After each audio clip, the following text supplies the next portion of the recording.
us what this means for Syria's rebels is Valerie Szybala. She is a research analyst at the Institute for the Study of War. Valerie, good to see you. Let me put that last comment from Mike Vaquera right to you.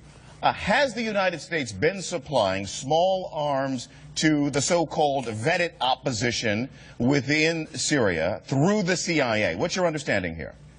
Hi, Tony. It's a pleasure to be here. My pleasure. I can't give you any details about that, but my understanding is that there may be small amounts of lethal arms going to vetted and trained members of the opposition. This would be, I'm talking about in the tens of rebels, so not very many, and that would all be through the southern border in Jordan. So that wouldn't be related to the story that we're following regarding the Bab al-Hawa border crossing with Turkey. But it would raise concerns, would it not, if the U.S. was involved in supplying small arms to the rebels? The concern would be of those weapons, wherever they are in the country.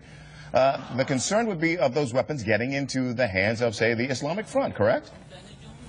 I think that would be one concern, although it remains to be seen if the Islamic Front is really a problem or a threat. I think that the SMC, it doesn't involve any of the al-Qaeda fronts, al-Qaeda-linked groups. And the SMC thus far has hesitantly welcomed the Islamic Front as a unification of Syrian forces against the regime, I think trying to reach out a hand in hopes that they can all kind of work together towards defeating Assad. Wait a minute. You see that happening? Yeah, there are indications. There was even reports last week of the U.S. potentially reaching out, but the statements put out by the SMC after the formation of the Islamic Front were positive. Yeah. Valerie, what is your understanding now of how fractured the opposition is in Syria right now?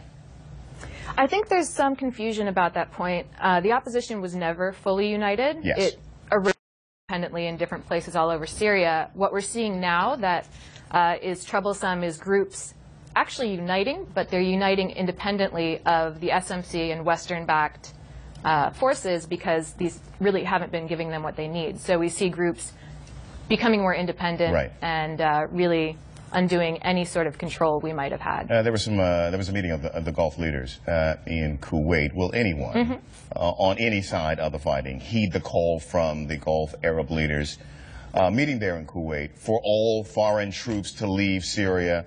And what does that ultimately portend for Geneva?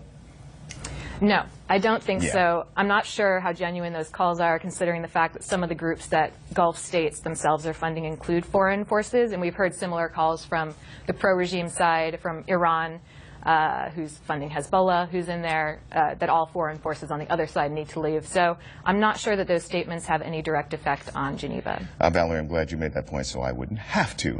Valerie Szybala, she is a research analyst at the Institute for the Study of War. Joining us from Washington, D.C., Valerie, thanks for your time.